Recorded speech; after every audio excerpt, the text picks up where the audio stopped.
Доста сложената анализа е направена околу подготвеноста на членките на Европската Унија за електрични возила врз основа на само 3 навистина суштински критериуми. Првиот е процентот на чиста енергија добиена од обновливи извори во вкупното производство, бидејќи ако струјата претежно доаѓа од јаглен, тогаш еколошките ефекти во електричните возила ќе бидат доста помали. Вториот критериум е поврзан со електричната мрежа и се однесуваат на нејзината способност да пренесува големи количини енергија. Третиот пак е флексибилноста на системот за полнење да го регулираат процесот според моменталната состојба. Во однос на сето ова не представува изненадување дека скандинавските земји се најподготвени за електрификацијата на транспортот.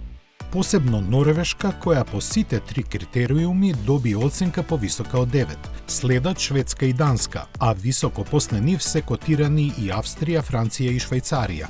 Разочара Германија, која со оценка нешто над 5 се најде на 20-тото место, дури и зад Италија, која беше критикувана како пример за неефикасна електрификација. На дното се разбира се земјите блиску до нас – Грција, Унгарија, Хрватска, Романија и Бугарија.